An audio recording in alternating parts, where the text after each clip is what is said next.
संकरो नरकायव कुलघ्नानाम कुलस्यच. आता काय होईल माहिती आहे का? एक समस्या मांडली अर्जुन भगवंताच्या पुढे. ते म्हटले की भगवंता, जर समाजामध्ये युद्ध झालं, माणसं मारली गेली, स्त्रिया विधवा झाल्या, पाणी पाजायला मुलगा, अग्नी द्यायला मुलगा कुठे आहे, संस्कार करायला मुलगा कुठे आहे, पिंडदान तर्पण हे कोण करायचं आमचं, असं सगळं विषय मांडलेला आहे त्याने. आता हा विषय मांडलेला आहे, तर त्याच्यावर आज चर्चा करूया आपण. याचं काय, हे जे विषय मांडलेले आहेत, पिंडदान कोण करणार, तर्पण कोण करणार, श्राद्ध कोण घालणार, मग हे अशी माणसं मारली तर काय होईल, नरकाकडे जाईल म्हणे. पतंती पितरो ही येशाम लुप्त पिंडोदक क्रिया. हा संकरो नरकाएव स्पष्ट म्हटलेलं आहे. ज्याचं पिंडदान श्राद्ध विधिवत अग्निसंस्कार होत नाही तो व्यक्ती नरकाला जातो, हे स्पष्ट आहे. मग तुम्हाला एक प्रश्न पडला, मला एक असा प्रश्न पडला की अग्निसंस्कार, पिंडदान, तर्पण, पाणी पाजणं हे तर इतर धर्मामध्ये नाहीच आहे. मग जगातले इतर धर्मातले लोक जाणार कुठे या श्लोकानुसार? बोला. नरकामध्ये जाणार 100%. विदेशातले लोक, अमेरिकन लोक, चायनीज लोक, एक नवीन नवीन तथाकथित काय ख्रिश्चन धर्म, पारशी धर्म, कुठं काय कसले धर्म आहेत, हां, हे कुठं जाणार लोक सगळे? हे सगळे लोक आजच्या या भगवद्गीतेच्या श्लोकानुसार नरकाकडे जाणार आहेत. पतंती पितरोहित, यांचं पतन होणार तिकडे नरकाकडे. अरे बापरे, मग आता अवघड झाले की जगातले सगळे. मग कोणता धर्म श्रेष्ठ आहे?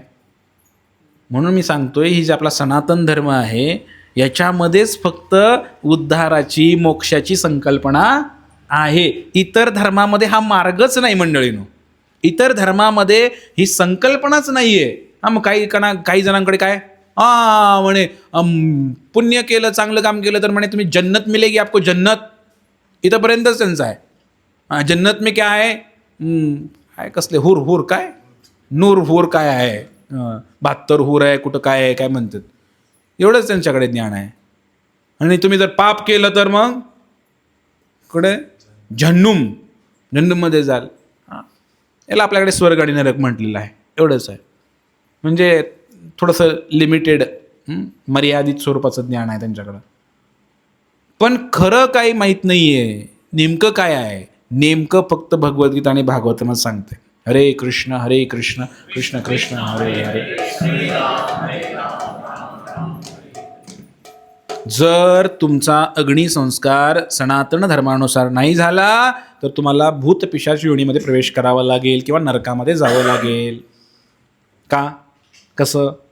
एक कथा मी तुम्हाला सांगतो. एक महान संत वृंदावनामध्ये होऊन गेले, हनुमान प्रसाद पोद्दार. असं म्हणतात की भगवंतांचं जे वृंदावन आहे, वृंदावन त्यांचं हृदय म्हणजे वृंदावन होतं. फार महान व्यक्ती होऊन गेले. तर ते सुरुवातीला मुंबईला राहायचे आणि हरे राम राम राम हरे हरे, हरे कृष्ण कृष्ण कृष्ण हरे हरे या मंत्राचा ते जप करायचे. तर हा महामंत्र आहे, याचा ते जप करायचे. आणि जप करता करता दररोज संध्याकाळी कामावरून आलं की चौपाटी, गिरगाव चौपाटी, तर तिकडे येऊन त्या समुद्राच्या कडेला बसायचे आणि जप करायचे. मग जप करत असताना त्या ठिकाणी बरेच दिवसानंतर एक घटना घडली. एक व्यक्ती यायचा, असा आवाज यायचा त्याचा, हां, आणि तो आवाज यायचा आणि तो आवाज त्यांना भासायचा. मग तो व्यक्ती जो आहे, जो सूक्ष्म रूपाने एक आत्मा, एक प्रेत, एक भूत प्रेत, ते तिकडं आलं आणि त्याने ते बोलायला लागलं.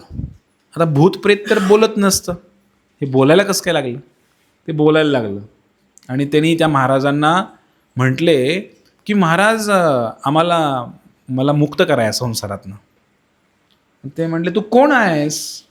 ते म्हटले मी एक प्रेत योनीमध्ये गेलेलो आहे म्हणे. मी आता प्रेत योनीमध्ये गेलेलो आहे. बरं, काय हवं तुला पाहिजे? तर म्हटले मला मुक्त करा या संसारातनं, माझा अग्निसंस्कार व्यवस्थित झालेला नाही आहे. तू कोण आहेस? ते म्हणले मी पारशी धर्मामधला व्यक्ती आहे म्हणे. ध्यानपूर्वक ऐका, मी कोण आहे? माझा जन्म एका पारशी कुटुंबामध्ये झाला होता. आणि हे पारशी म्हणजे विदेशी लोक भारतामध्ये आले होते हे 700-800 वर्षापूर्वी. तर समुद्रामध्ये व्यवसाय वगैरे करायचे, जहाजं बांधणी वगैरे ते असायचं त्यांच्याकडे काम. तर पारशी कुटुंबामध्ये झालेला माझा जन्म, पण आमच्या धर्मामध्ये जाळण्याचा विधी नाही, अंत्यसंस्काराचा विधी नाही. आणि थडगं रचून आम्हाला पुरलं गेलं म्हणे, आमच्याकडे काही विधी नाही. पण म्हणे मला कळतंय म्हणे मी भूत होऊन प्रेत होऊन भटकतोय म्हणे आता, कारण अग्निसंस्कार झाला नाही माझा. म्हटले आता मला मुक्त करा. म्हणजे मी कसं काय मुक्त करणार, ते महाराज म्हणले सोपं आहे. म्हणले तुम्ही जावा म्हणले गयाला. गया नावाचं एक क्षेत्र आहे बिहार प्रांतामध्ये, आणि तिथं जाऊन म्हणे त्या फाल्गुन नदीच्या काठावरती जाऊन माझं पिंडदान तर्पण करा म्हणे. तर म्हणे माझी यातून मुक्तता होईल, या भूत प्रेत योनीमधनं माझी मुक्तता होईल म्हटले. ते प्रेत बोलायला लागलं. महाराजांनी प्रश्न केला तू बोलतोय कसं काय म्हणे, प्रेत तर बोलत नसतंय. म्हणले मी बरेच दिवस झालं इथं गिरट्या घालतोय म्हणे तुमच्याकडे नाही, इथं तुमच्या त्या मंत्राच्या प्रभावाने हरे कृष्ण कृष्ण कृष्ण हरे हरे हरे राम राम राम या मंत्राच्या प्रभावाने म्हणे मी बोलायला लागलो, माझ्यामध्ये ती शक्ती आली म्हणे. आणि त्या प्रेताने सांगितलं. आणि मग ते पंडित हनुमान प्रसाद पोद्दारांनी एका पवित्र अशा महान एका ब्राह्मणाला गयेला पाठवलं, त्याला पैसे दिले आणि त्याला गयेला पाठवलं. त्या व्यक्तीच्या नावाने पिंडदान केलं, तर्पण केलं आणि तो व्यक्ती आला माघारी. जसं तिकडं पिंडदान तर्पण झालं त्या गया प्रांतामध्ये, तसं या ठिकाणी हे संध्याकाळी गेले होते जप करायला समुद्राच्या कडेला. तर पुन्हा ते प्रेत मनुष्य रूपाने तिकडं आलं, प्रकट झालं तिकडं.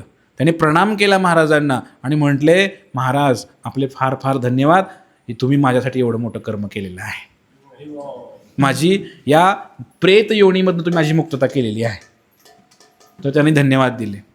मला या गोष्टीवरनं एक सांगायचं होतं तुम्हाला, 2-3 गोष्टी सांगायच्या आहेत खरं तर.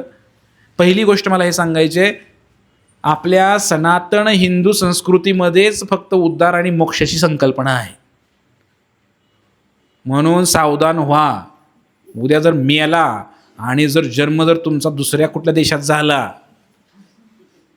तर मग फार अवघड आहे.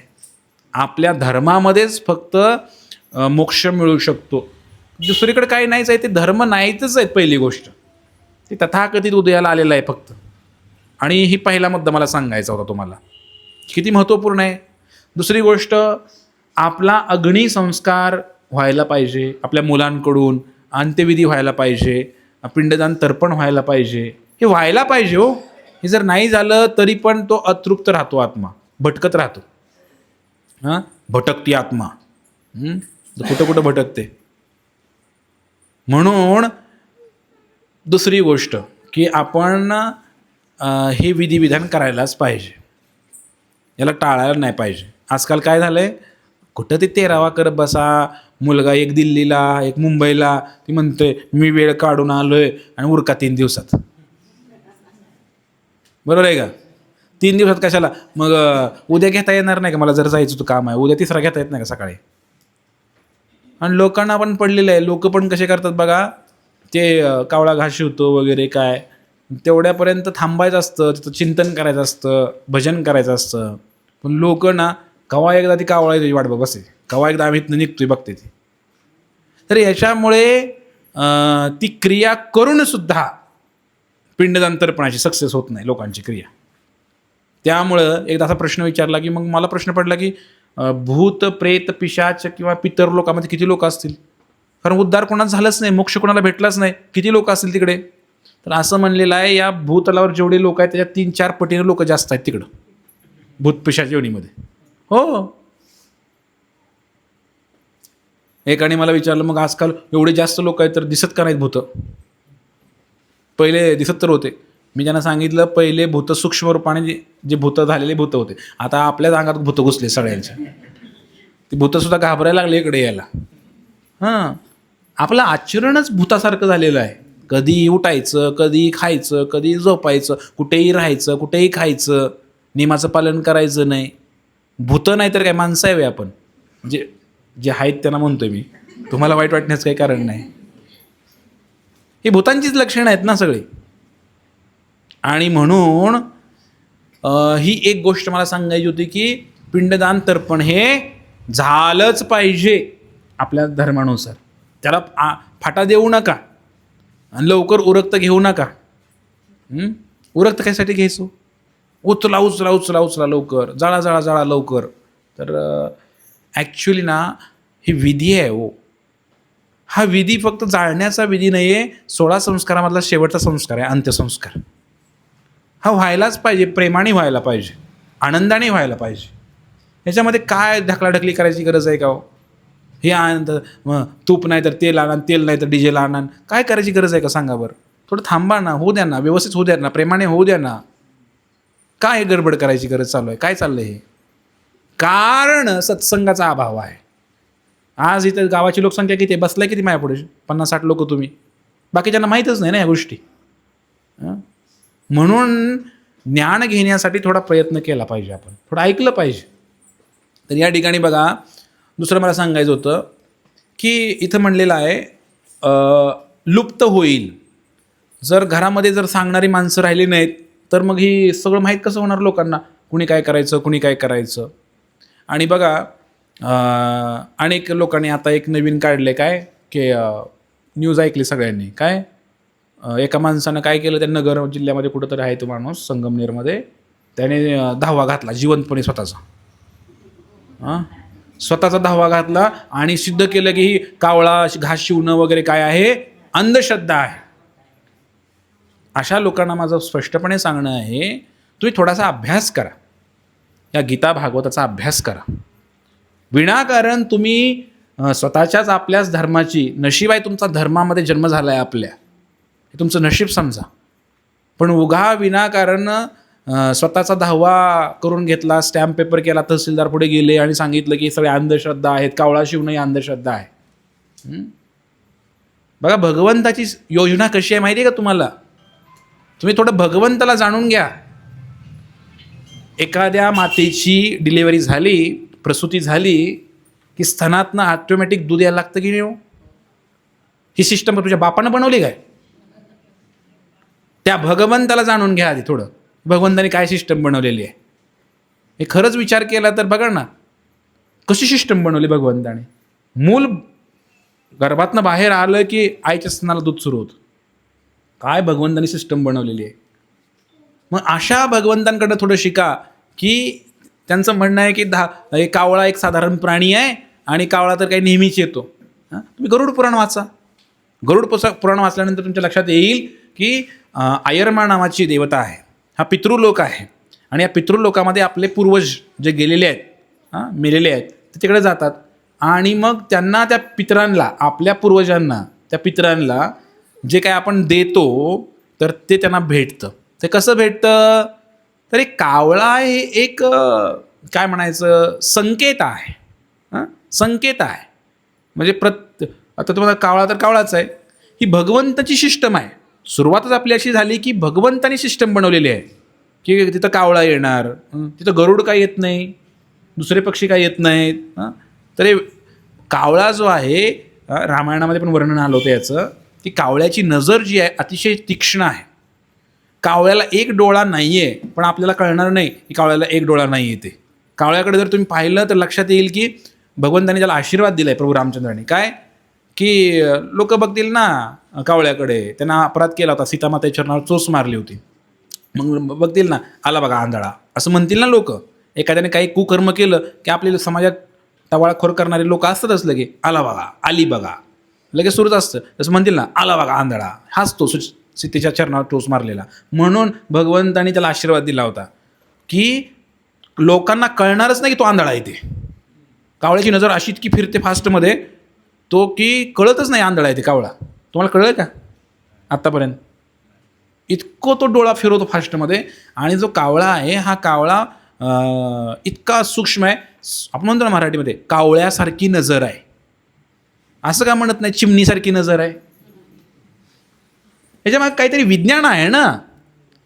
तो एक विशेष प्राणी आहे की कावळा जो आहे, कावळ्याची नजर जी आहे इतकी तीक्ष्ण आहे आणि तो एवढा सेन्सिटिव्ह प्राणी पक्षी आहे की हा कावळा जो आहे, हा कावळा सेन्स करतो. याचं फार मोठं विज्ञान आहे, याच्यावर एक मोठं प्रवचन होईल वैज्ञानिक भाषेमध्ये माझं, की कावळा घास का शिवतो. पण मी एवढं सांगणार नाही, तुम्हाला झोपा लागतील. एवढं सांगतो, लक्षात ठेवा की कावळा जो आहे तो कावळा येतो आणि कावळा घास शिवतो. तर साधारण आपण घराच्या वर काही टाकलं तरी पण कावळा येतोच की, येतो की नाही. लोकांचं म्हणणं आहे की मग तिथं पण तसाच येतो. ते तसं नाही आहे. कावळा कावळाच आहे, पण आपल्याकडं आधीमध्ये येतो तो कावळा, तो नॅचरली येतो, त्याला भूक लागली म्हणून येतो. पण जेव्हा एखादा व्यक्ती मरतो त्यावेळेला ते सूक्ष्म आत्मा त्या ठिकाणी असतो. तर तो कावळा सेन्स करतो आणि कावळ्याच्या माध्यमामधून तिकडं त्यांना भेटतं. कुठं भेटतं? त्या पितृलोकामध्ये त्यांच्या पूर्वजांना भेटतं. उदाहरणार्थ गरुड पुराणामध्ये वर्णन आहे की तुमचे पूर्वज ज्या अवस्थेमध्ये असतील त्यांना त्या अवस्थेमध्ये भेटतं. आणि किंवा त्यांना जर काही दुसरा देह भेटला असेल तर त्या देहामध्ये पण भेटतं. समजा तुमचे वडील गेले, तुमचे वडील जर बकरी झाले असतील तर त्यांना गवताच्या रूपाने ते भेटतं. इथं खाताना तो पुरणपोळी खाईल, पण तिकडं तुम्हाला गवताच्या रूपाने ते भेटेल. तुमचे जर पूर्वज वडील आजोबा ते गंधर्व झाले असेल तर त्यांना भोग स्वरूपामध्ये तिकडं ते भेटेल. जे काही आहे खाद्य, त्या खाद्याच्या रूपाने त्यांना ते भेटतं. मग असं गरुड पुराणामध्ये वर्णन आहे आणि हे सत्य पण आहे. थोडं वैज्ञानिक आणि लॉजिक तर्कशास्त्रानुसार पाहूया आपण. तर बघा, जो कावळा आहे हा कावळा तिथं येतो आणि तो घास शिवतो म्हणतो आपण ना, पण लोकांनी त्याला थोडंसं समजून न घेतल्यामुळंच हे लोक अशी उठतात आणि म्हणतात की सगळ्या अंधश्रद्धा आहेत.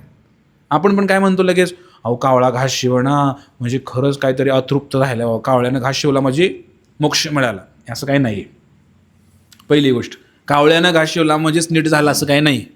नीट लक्षात घ्या. हे काय आहे, फक्त तो कावळा येतो, एक संकेत आहे की बाबा आला, घास शिवला म्हणजे त्याच्या पूर्वजांना ते भेटलेलं आहे, पूर्वजांना त्याच्या माध्यमातून गेलेला हा संकेत आहे फक्त. तर ते त्याला असं नाही गेलं पाहिजे की आता त्याची मोक्ष नाही झाला किंवा हे काय झालं नाही ते झालं नाही असं काही म्हणायला नाही पाहिजे. पहिली गोष्ट तर हे भगवंतानी बनवलेलं एक विधान आहे, विधी आहे, एवढं लक्षात ठेवा. आलं का? असं गायी आहे. हां बघा, गरुड आहे. गरुड आकाशामध्ये असतो, पण त्याला पाण्याच्या आतमध्ये असणारा मासा दिसतो. आतमध्ये असणार दुसऱ्या पक्षाला दिसत नाही. मग हे कुणी केलं? भगवंताची सिस्टम आहे की नाही? कासव पाण्यात राहतं आणि त्याची अंडी घालतं समुद्राच्या वाळूमध्ये, तरी पण ते अंडी उभवतात. त्याच्या चिंतनामध्ये एवढी ताकद आहे कासवाच्या की ते कासव एवढं चिंतन करतं की त्याची गरमी त्या अंड्यापर्यंत पोचते. हे विज्ञान आहे. अंधश्रद्धा आहे का? ह्याला अंधश्रद्धा म्हणा बरं याला तुम्ही. मग अशा प्रकारे कुत्रा आहे, ती वरडते ना कुत्रा असं काहीतरी, कुई मला येत नाही वरडायला. आपण काय म्हणतो, कुत्रं रडायला लागलंय. कधी रडतं कुत्रं? तर कुत्र्याला असं वर्णन आहे शास्त्रामध्ये की कुत्रा जो आहे त्याला काही येड लागलेलं नाही आहे. जेव्हा त्याला यमदूत दिसतात, यमदूत हे फक्त कुत्र्याला दिसतं असं वर्णन आहे. दुसऱ्या कुठल्याही प्राण्याला दिसत, कुत्र्याला दिसले कुत्रं वरडायला लागतं, रडायला लागतं. म्हणजे हे सत्य आहे हो. ह्याला अंधश्रद्धेच्या नावाखाली ढकललेलं आहे. हे प्राण्यांना, विशेष प्राण्यांना, असं मी भरपूर उदाहरणं देऊ शकतो तुम्हाला. वेगळ्या वेगळ्या प्राण्यांना भगवंतानी वेगळं वेगळं काहीतरी सिस्टम डिझाईन केली भगवंतानी. आणि तुम्ही उठणार आणि म्हणणार की नाही नाही हे सगळं खोटं आहे आणि अंधश्रद्धा आहे. तर असं नाही चालणार. तुम्ही गरुड पुराण वाचा, त्याचा अभ्यास करा. तुम्ही म्हणल्याने बदलत नाही सिस्टम. तुम्ही किती जरी रात्रंदिवस जरी बोंबलला अंधश्रद्धा अंधश्रद्धा अंधश्रद्धा आणि गोळ्या खाऊन मेला जरी, तरीसुद्धा काही हे होणार नाही. सिस्टम बदलणार नाही भगवंताची. भगवंताला काही फरक पडत नाही. तुम्ही बोंबला मरा, भगवंताच्या सिस्टमला काहीच फरक पडत नाही. तो कावळा येणारच आहे, घास शिवणारच आहे, तो कुत्रा ओरडणारच आहे. का तुम्हाला अंधश्रद्धा का म्हणायचं आहे? तुम्हाला काय भेटतं याच्यामधून? केलं तर चांगलंच आहे की. उलट कावळ्याने घास शिवला म्हणजे काय तुमचं नुकसान झालं का? किलोभराचं काय तांदूळ खातो का तो? 2 घास खायचा बिचारा. एवढं काय तुमचं नुकसान होतं आहे? एक लॉजिक तर्क दृष्टिकोनातून पाहिलं तर. पण लोकांना काहीतरी प्रसिद्ध व्हायचं आणि काहीतरी विषय पाहिजे लोकांना. स्वतःचा धावा घातलाय त्या माणसाने. त्याला माझं सांगणं आहे, शास्त्रानुसार जो संन्यास धारण केलेला आहे, संन्यास म्हणजे बायको मुलं यांच्यापासून तो पूर्णपणे दूर राहिलेला आहे, तर त्या लोकांनी स्वतःचा धावा करायचा असतो संन्याशाने. कळलं का? कारण का संन्याशाला मागं कोण नसते, मग त्याचं पिंडदान तर्पण कोण करणार? म्हणून संन्याशी लोकांनी स्वतःचा 10वा 13वा जे काय असेल ते करून घ्यायचं, पिंडदान तर्पण स्वतःच जिवंत असताना. आता ज्यांनी हे केलेलं आहे कर्म, जिवंत असताना 10वा घालून घेतलेला आहे, मग त्यांना प्रश्न आहे की त्यांनी काय सोडलं का? काय घरदार सोडलं का? त्यांनी काय केलं का? विचारलं पाहिजे सगळं काय. तुला काय करायचं, तू नको ना करू, तुला काय करू आपण, जाळायचं पण नाही अशा व्यक्तीला. आता ज्यांनी स्वतः 10वा घातला आहे ना, त्याला मान्य नाही ना हे, मग जाळणं हा सुद्धा एक विधी आहे आपल्या धर्मामधला, त्याला जाळायचं पण नाही. आता बघूया, आता मी लक्ष ठेवूनच आहे. त्याला मेला की नाही कचऱ्यात फेकून द्या, खाऊ द्या, कुत्री मांजरं कोणी खातील त्याला वरबडून. 100% असं होणार नाही आता तिकडे.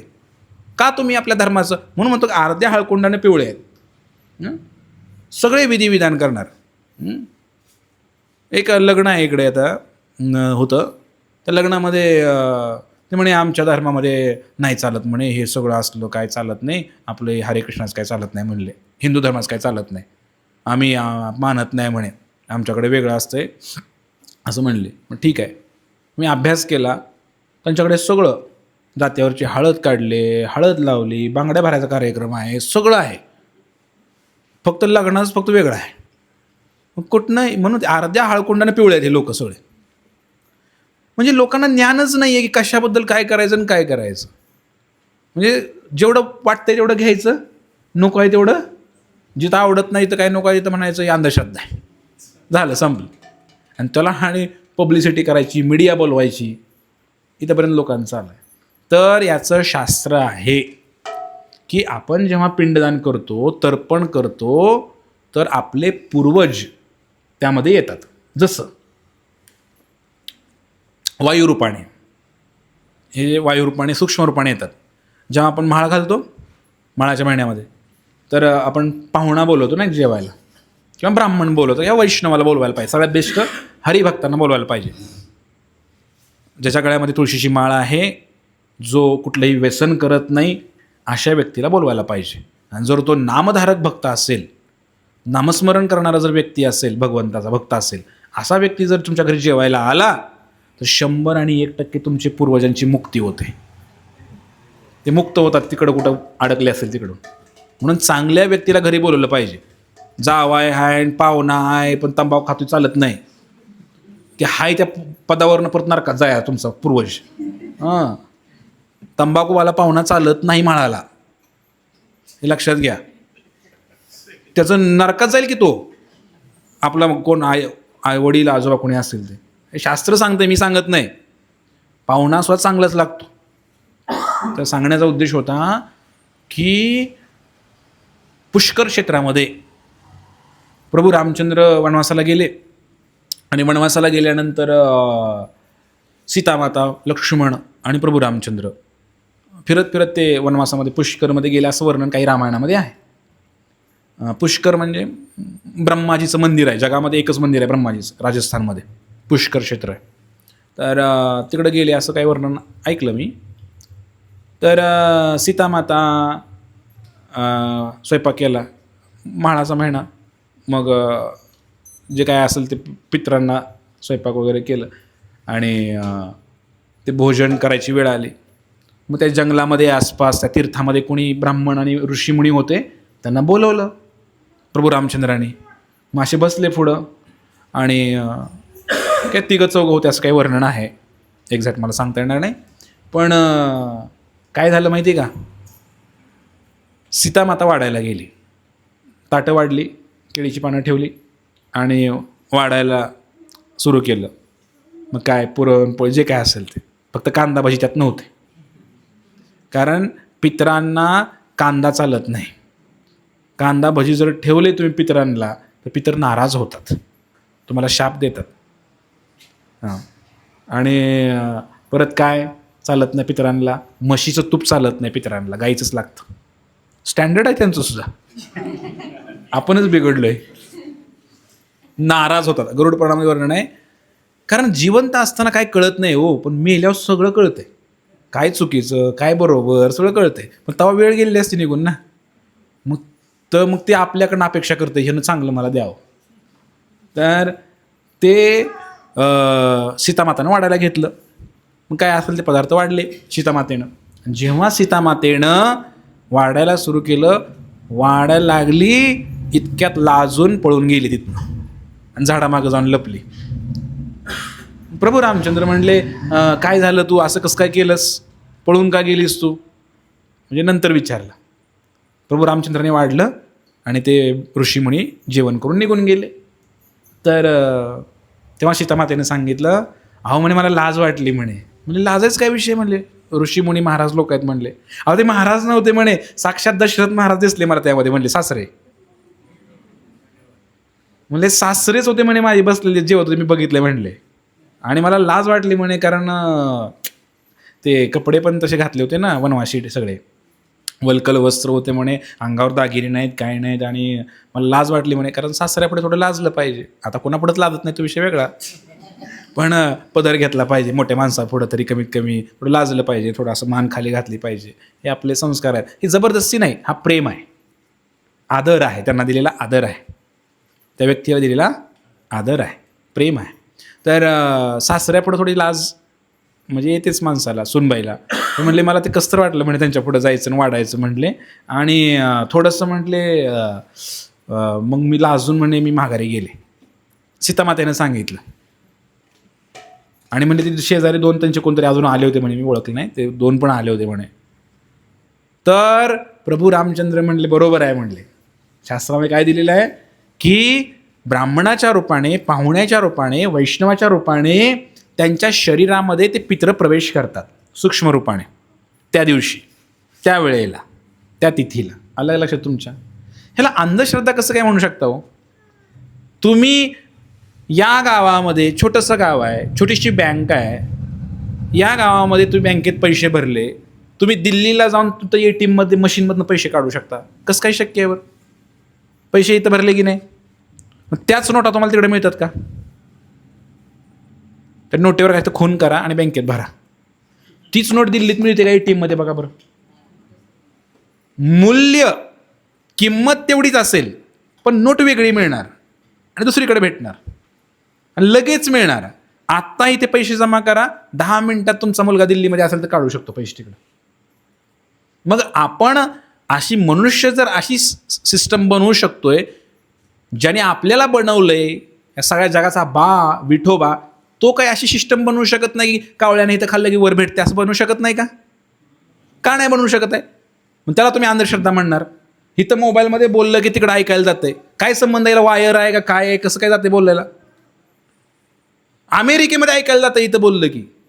असं सिस्टम आपण बनवू शकतो. मग देव का नाही बनवू शकत, भगवंत का बनवू शकत नाहीत? साहजिक आहे ना. एक तर्क लावा तुम्ही. नाही नाही नाही, तिथं अंधश्रद्धा आहे लगेच. ही मोबाईलमध्ये इथं बोललेलं तिकडं ऐकायला जातं, ती अंधश्रद्धा आहे काय? ती नाही अंधश्रद्धा. ह्याला मी अंधश्रद्धाच म्हणतो ना. तुम्ही जर 200 वर्षापूर्वी जर लोकांना म्हणलं असता इथं बोलल्यावर अमेरिकेत ऐकायला जाते, लोकांनी तुम्हाला दगड घातले असते, याला येडा झाला यार मारायला, म्हणले असते की नाही? पण आज तुम्ही विश्वास ठेवताय की नाही याच्यावरती? मग हे विज्ञान आहे. तसं भगवंताचं पण एक विज्ञान आहे ना, त्याच्यावरती आपण विश्वास ठेवायला पाहिजे. तिथून लगेच अंधश्रद्धा नाही म्हणायला पाहिजे. तर आपले पूर्वज त्या तिथीला त्या व्यक्तीमध्ये प्रवेश करतात, जे जेवायला आपल्या घरी आलेले आहेत त्यांच्याकडे. अलग लक्षात तुमच्या? आणि ते ग्रहण करतात. ही पहिली गोष्ट. अजून एक प्रमाण रामायणातलंच, तेच प्रमाणाने जेव्हा वनवासाच्या काळामध्ये दशरथ महाराज तर वनवासाला गेल्यानंतर मागं प्राण सोडलेला, मग त्यांचं श्राद्ध कर्म करायचं होतं 1 वर्षी. तर गया नावाचं क्षेत्र आहे बिहार प्रांतामध्ये. तर गया, तर या गयामध्ये सांगितलेलं आहे की आपण एकदा तरी जायला पाहिजे आणि आपल्या पूर्वजांचं पिंडदान तर्पण करायला पाहिजे. आणि मग प्रभू रामचंद्रांना सांगितलं तुम्ही जावा. लक्ष्मणाला सांगितलं लाकडं घेऊन या. प्रभू रामचंद्राला म्हणले काहीतरी सामान घेऊन या, काहीतरी बनवायला लागेल ना आता. मग ते गेले जंगलामध्ये सगळं साहित्य आणायला. आणि दुपार झाली, जेवणाची वेळ झाली, 12 वाजले तरी आले नाहीत प्रभू रामचंद्र. आणि मग सीतामाता म्हणले, अरे किती वेळ झाले, येईना झालेत. आणि म्हणून सीतामातेने काय केलं, तिथं फाल्गू नदी आहे, तर नदीची वाळू घेतली, नदीच्या कडेलाच त्या वाळूचेच लाडू बनवले. आणि एक भावना मनातनं तिनं केली. आणि वेळ तर झालेली आहे म्हणे, वेळेवर ते पित्र आलेले जेवायला, तर मनातनं असं प्रणाम केला की हे स्वीकार करा तुम्ही, कारण आता हे कुठं अडकले काय माहीत नाही. तर अक्षरशः असं वर्णन आहे रामायणामध्ये की दशरथ महाराजांचा हात जमिनीतनं वरती आला असा, आणि त्यांनी ते स्वीकार केलं आपल्या सुनेच्या हातचं. आपण गेलो होतो गुरुजी, आपण दाखवलं नदीच्या पलीकडे आहे. मग राम आले, परत लक्ष्मण आले, म्हटलं ते सामान झालं की म्हणे, तुमचे वडील आलते दशरथ महाराज, येऊन खाऊन गेले म्हणे, तुम्हाला उशीर झाला. प्रभूंना काय खरं वाटे ना, ते म्हणले काय साक्षी. मग तिने विचारलं, ते गाईला विचारलं, ती गाई पण बोलायला तयार नाही, कारण गाईलाही डाऊट आहे. ते हात वरती नेमकाच दशरथ महाराज होते, ते गाईला काय कळलं नाही ना, हात वरती आला बघितलं सगळ्यांनी. तिथे एक झाड होतं, वटवृक्षाचं झाड होतं बहुतेक, तुळशी महाराणी होती, वटवृक्षाचं झाड होतं, एक गाई होती, एक नदी होती साक्षीला. नदीच्या कडेला घडलं ना प्रसंग. त्यांना विचारलं की म्हणले काय आलं तुम्ही, सांगा. गाईला विचारलं, गाई म्हणली मला काय माहीत नाही. हो, खोटं बोलली गाई. तिला विश्वास बसला की हात कसं काय वरती आला आणि घेतलं, ही काय खोटंच वाटायला लागलं तिला. तुळशी महाराणीला विचारलं, तू तरी सांग काय घडलं नेमकं इथं आम्ही गेल्यानंतर. ती पण म्हणली मला काय माहीत नाही. हो. नदीला विचारलं, नदी पण म्हणली मला काय माहीत नाही. हो, खोटं बोलले सगळे. शेवटी त्या वटवृक्षाला विचारलं की तू सांग. त्याने बरोबर सांगितलं. हो म्हणले, मी स्वतः बघितलं म्हणले, दशरथ महाराजांचा हात वरती आला, त्याने ते पिंड स्वीकारलं आणि गेले म्हणे. मग त्यावेळेला प्रभू रामचंद्र सीतामातेने शाप दिला त्या तिघांना. गाईला शाप दिला की म्हणले तुझी कधीच तोंडाची पूजा होणार नाही म्हणली. ज्या तोंडानं तू खोटं बोललीस ना त्याची कधीच पूजा होणार नाही. म्हणून गाईची पूजा नेहमीही मागच्या साईडनं होते, शेपटीकडनं. हे लक्षात घ्या. इव्हन तुम्ही आज दक्षिण भारतामध्ये गेला, मंदिर उघडलं की पहिल्यांदा गाई दाखवली जाते. श्रीरंगमला तुम्ही आला होतो, मला माहिती आहे. श्रीरंगमला अनेक मंदिरामध्ये आम्ही गेलो, तिरुपतीला मंदिर उघडले पहिले गाई आणतात आणि गाईचा मागचा भाग दाखवतात भगवंताला. पुढचा अशुभ मानलेला आहे गाईचा भाग. ती नदी होती, नदीला शाप दिला, म्हणले तुझं पाणी दाटून जाईल म्हणले, दिसणार नाही वरती पाणी म्हणे. आज पण ती फाल्गू नदी आहे, तिला पाणी नाही आहे. थोडं खाल्लं खाली की पाणी लागतं, थोडं एवढं जरी खाली खाल्लं की पाणी लागतं लगेच त्या नदीला. कोरडीच आहे नदी आज पण, फाल्गू नदी. आणि तुळशी महाराणीला शाप दिला की म्हणे तू अस्वच्छ जागेला उगवशील म्हणे. असं एक म्हणतात. काही जणांचं म्हणणं आहे की त्या गया प्रांतामध्ये तुळशी कधीच उगवणार नाही, असं तर म्हणणं आहे. तर आजही उगवत नाही तिकडे तुळशी. आणि ब्राह्मण पण होते इथं काहीतरी, ब्राह्मणही खोटं बोलले. ब्राह्मणांनाही शाप दिला. काय शाप दिला ब्राह्मणांना? की ब्राह्मण किती जरी दान त्याला मिळालं तरी संतुष्ट होणार नाही, किती जरी दक्षिणा मिळालं तरी त्याचं मन काय भरत नाही, असं त्याला शाप दिला सीतामातेने. तो विषय वेगळा आपला. पण विषय हा होता की आपले पूर्वज येतात, सूक्ष्म रूपाने येतात. आता प्रत्येक वेळेलाच काय तुम्हाला दिसणार नाहीत तुमचे सासरे किंवा वडील आजोबा काय दिसणार नाहीत म्हणून लगेच त्याला अंधश्रद्धेच्या यादीमध्ये टाकू नका, कारण तुमची बी तेवढी लायकी नाही, समजून घ्या. एवढं प्रेम नाही तुमचं जेवढं सीतामातेचं दशरथावरती प्रेम होतं, सासऱ्यावरती, तेवढं आपल्या सासऱ्यावर, आपल्या पूर्वजावर आपलं प्रेम आहे का बघा. त्यामुळं प्रेमाने केलं तर येऊ शकतात की, दिसू शकतंय. हात काय सगळं येऊन जेवून जातील, सगळं दर्शन तुम्हाला होईल सगळं, नुसतं हात कशाला. मला सांगायचं होतं की आपण आपला धर्म समजून घ्या, नेमकं काय करायला पाहिजे समजून घ्या. तर आजच्या श्लोकामध्ये सांगितलंय, अरे अरे अरे युद्ध झालं, लोक मारले सगळे, हे सगळं कोण करायचं, म्हणून युद्ध नको, युद्धामुळे नुकसान होतं, हे सगळं सांगितलेलं आहे. पण शेवटचा ह्यातला शेवट आपण करूया की जे महत्त्वाचं आहे. काय महत्त्वाचं आहे? देवर्षी भूताप्तनूनां पितॄणां न किंकरो नाय मृणीं चरायण सर्वात्मनाय शरणं शरण्यं गतो मुकुंद परिहृत्य कर्तम. श्रीमद भागवतामध्ये हा श्लोक येतो 11व्या स्कंदामध्ये. काय म्हटलेलं आहे याच्यामध्ये असं म्हणलेलं आहे, जर आता हे सगळं अवघड आहे. आता तुम्हाला ज्ञान होतं का ह्याचं, की पितरांना तंबाखू चालत नाही, पितरांना कांदा चालत नाही, हे तुम्हाला ज्ञान आहे का? ज्ञान नाही आपल्याला. मग आता करायचं काय? ज्ञान नाही आहे, ज्ञान घ्यायची इच्छा पण नाही आम्हाला, करायचं काय? कलियुगातले लोक सगळे आळशी आहेत, मंद आहेत, मंदा असो मंद मतयो, सगळे अभागी लोक आहेत कलियुगातले. मग करायचं काय नेमकं? तर एक उपाय आहे. ज्याने पूर्णपणे श्रीहरींच्या चरणाची, पांडुरंगाच्या श्रीकृष्णांच्या चरणाची शरणागती पत्करलेली आहे त्यांच्यासाठी. हे जर तुम्ही नाही केलं सगळं तरी चालेल. पिंडदान, तर्पण, या क्रिया, कर्मकांड, उपासनाकांड, ज्ञानकांड, हे काही करायची गरज नाही हरिभक्तांना. काय करा, काही जरी झालं ना, तुम्ही जर भक्त असाल ना, तुमचे जे पूर्वज आहेत ना, नुसतं मंत्रानेच ते मुक्त होणार आहेत. तुम्ही इथं सत्संगाला बसलाय ना, जेवढे लोक इथं बसले, तुमचे आई वडील पूर्वज कोणी जे असतील, आजी आजोबा पणजोबा, तुमच्या 100 पिढ्या मागच्या सगळे जर कुठं अडकले असतील, तेच तिकडं वरती जाऊन टाळ्या वाजवत आहेत सगळे. आणि सगळेजण तिकडे वर बसून टाळ्या वाजवायला लागलेले आहेत आणि तुम्हाला आशीर्वाद द्यायला लागले आहेत.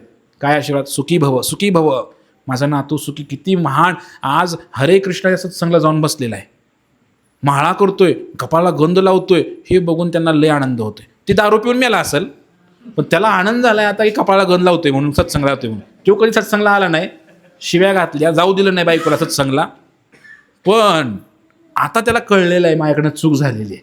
म्हणून आता तुमचा नातू, मुलगा कोणी जरी सत्संगाला चालला असेल, पंढरीची वारी करत असेल, एकादशी करत असेल, नामस्मरण करत असेल, तर त्या पूर्वजांना इतका आनंद होतो की ते वरती जाऊन टाळ्या वाजवतात. हरी बोल, हरी बोल, हरी बोल, हरी बोल. आमच्या कुळात पवित्र ते कुळ पावण तो देश, जिथे हरीचे दास जन्म घेती. हे हरीचे दास म्हणजे ते पूर्वजांना आनंद होतो की आमच्या कुळात कोणतरी येईल, आलेला आहे. आणि ते प्रार्थना पण करत असतात. गरुड पुराणामध्ये वर्णन आहे, पित्र लोकामधले जे आपले पूर्वज नेहमी प्रार्थना करतात भगवंतांकडे, काय? आमच्या कुळामध्ये एक हरिभक्त जन्माला येऊ द्या. कारण हे कर्मकांड, माळ आणि हे सगळं पिंडदान केलं तर काय जास्त फायदा होणार नाही आम्हाला. कारण आगीतनं उठलं, फुफुट्यात पडलं, इकडनं कुठल्या तरी ह्या युनितनं उठणार आणि दुसरीकडे जन्म भेटणार. याचा काय उपयोग आहे? महाळ घातल्याने काय उद्धार होणार आहे का? महाळ घातल्यानं काय होतं की इथं तुम्ही महाळ घातले, त्यांना जेवायला मिळतं. इथं एक दिवस म्हणजे तिथलं वर्ष आहे, वर्षभर त्यांना जेवायला मिळतं तिकडं. नाहीतर उपाशी बसावं लागतं पितरांना आपल्या. उपाशी बसलं की शाप देतात, कुठनं मला बुद्धी सुचली, असलं जन्माला घातलं इबलीस, म्हणून ते वर्ण शिव्या घालतात. आणि शिव्या घातल्यामुळे आपल्या संसारामध्ये त्याला म्हणतात पितृदोष. काय म्हणायचं त्याला? पितृदोष. ह्यालाच पितृदोष. आणि जिवंतपणी आईबापाला सांभाळत नाही, तो पण पितृदोष आहे, तो मोठा पितृदोष आहे. अलग लक्षात. तर हे जे आहेत त्यांना आनंद बी होतो आणि म्हणून ते प्रार्थना करतात, आमच्या कुळामध्ये एक हरिभक्त, विठ्ठल भक्त जन्माला येऊ द्या भगवंता. अशी प्रार्थना ते करत असतात भगवंतांकडे सारखी. आणि जर आला जन्माला तर मात्र त्यांना फार आनंद होतो. का सांगा? आता काय कर्मकांड नाही, काय नाही, काय नाही, महाळबीळ काय नाही. आता मुक्तच होणार, भगवंताचा भक्त होणार, वैकुंठाला जाणार तो तिथनं. लक्षात आलं का तुमच्या? जर तुम्ही भक्ती केली, तुम्ही नामस्मरण केलं, तुमचे सगळे पूर्वज, याचे अनेक उदाहरणं आहेत पण वेळ संपलेला आहे. ही डोळ्यात देखत ते पूर्वज कीर्तन करत करत भगवत धामाला जातात वैकुंठाला. मग परत कशाचं श्राद्धन, कसलं पिंडदान, कसलं तर्पण काय करायची गरजच नाही की. जर तुम्ही हरिभक्त झालात तर. या श्लोकाचा अर्थ तो आहे, जर तुम्ही भगवंताची भक्ती मनापासून केली, मनापासून म्हणतो बरं का, नाही तर मग सोमवारी म्हसोबा, मंगळवारी बिरोबा, गुरुवारी काय खंडोबा, इकडं मरी आहे, इकडं ही आहे, हे असं करत असाल आणि परत एकादशी बी करत असाल, याला हरिभक्त म्हणत नाही मी. एका पांडुरंगा वाचुनी अनेकांची स्तुती आम्हा ब्रह्मात ते समान. जो केवळ पांडुरंगाला शरण गेलेला आहे, भगवंताचा भक्त झालेला आहे, त्याचं सांगायला लागलोय मी. ज्यानं गळ्यामध्ये तुळशीची माळ धारण केलेली आहे, कपाळाला गंध लावलेला आहे, रोज सकाळी उठून हरे कृष्ण कृष्ण कृष्ण हरे हरे, हरे राम राम मंत्राचा जप करतोय, देवाला नैवेद्य दाखवतोय, भोग दाखवतोय, तो प्रसाद म्हणून खातोय, नामस्मरण करतोय, कुणाला फसवाफसवी करत नाही, प्रामाणिकपणे कामधंदा करतोय, एकादशीला पंढरपूरला जातोय, एकादशी करतोय, तीर्थयात्रा करतोय, असा व्यक्ती असेल त्याला काही करायची गरज नाही, त्याचे पूर्वज गेले वैकुंठाला. पण आपण जर थोडंफार करताय मग म्हणणार, लगेच लोक गयाला गेलं की सांगतात ना माळ घालायची नाही, तिथनं येऊन इथं कोंबड्या फाडून खातोय आणि तुला कशाला फरक पडायचा आहे रे? गयाला गेला का कुठं गेला तर काय? हां, पूर्वजांना माहीत आहे नाही कोंबड्या फाडणं वगैरे पाप आहे, त्यांनी खाल्ल्या जाण्यापूर्वी. पण आता वर गेल्यावर कळते ना सगळं मी चुकीचं केलं आहे ते. मग आमच्या मागच्या लोकांनी करू नये अशी त्यांची इच्छा आहे. अलग लक्षात तुमच्या. म्हणून आपण बघा एकच काम करायचं आहे, श्रीकृष्णांचे भक्त बनायचं आहे आपण. एवढं बनलं ना, सगळं तुमचे जे काही ऋण आहेत, आपल्यावरती अनेक ऋण असतात. जन्माला आलं मूल की त्याच्यावर सगळं भूत ऋण, आप्त ऋण, समाज ऋण, ऋषी ऋण, देव ऋण, सगळे ऋण असतात. पितृ ऋण, मातृ ऋण, हे सगळं फिटतं सगळं. एकच काम करायचं, फक्त भगवंताचं भक्त बनायचं, बाकी काहीच करायची गरज नाही. मग हे स्मार्ट वर्क आहे की नाही हो? किती सोपं आहे की नाही हो? एका भगवंताची भक्ती केली, पांडुरंगाची, सोपं आहे की नाही? हां, व्यवसायित्मिका बुद्धी रेके ह कुरुनंदना भौशाखा ही अनंतच बुद्ध व्यवसायिना. भगवंत गीतेमध्ये म्हणले, या अनेक फाट्या फुटायला नको. एकच मार्ग धरा, एकच देव धरा. एकम शास्त्रम देवकी पुत्र गीतम. एकच शास्त्र भगवद्गीता. एको देवस्य, एकच देव, देवकी पुत्र एव. त्या देवकीचा पुत्र कोण? श्रीकृष्ण. एकच देव, एकच शास्त्र, आणि काय? एकच मंत्र. एको मंत्र क्षणामाणी याणी. हरे कृष्ण मंत्र. करा तुम्ही हे सगळं. एक एक एक करा. दोन दोन सुद्धा नको. एक एक करा. बघा काय होतंय ते. मग इथंही आनंद आहे आणि परलोकामध्ये पण आनंदच आनंद आहे. सगळीकडे आनंदीचा आनंद. ते कवींची कल्पना, हे मूर्ख असतात कवी वगैरे. आनंदी आनंद गडे जिकडे तिकडे सोय. कुठं आनंद आहे इथे? पदम पदम येत विपदम भागवत म्हणते, पावला पावलाला दुःख आहे इथं. या कवींच्या मूर्ख कल्पना की काय आनंदी आनंदकडे जिकडे तिकडे. कुठं इथं आनंद आहे हो? सारखं पावला पावलाला इथं मोबाईलचा रिचार्ज संपला, दूधच वेळेवर आलं नाही, नळाला पाणी झालं नाही, फाटा सुटलाय, कुठं काय चारीच खानदान, कुठं पाईपच फुटली, मोटरच बंद पडली. इथं सुख आहे हे. आणि त्यांनी कल्पना केली आनंदी आनंदकडे जिकडे तिकडे चोईकडे. कुठं इथं घंटा आनंद नाही कशासाठी? आनंद याच्यामध्येच आहे, भगवंताच्या कीर्तनामध्ये, नाचण्यामध्ये, भगवंताचा प्रसाद घेण्यामध्ये, सत्संग करण्यामध्ये. हरे कृष्ण कृष्ण कृष्ण हरे हरे, हरे राम राम राम.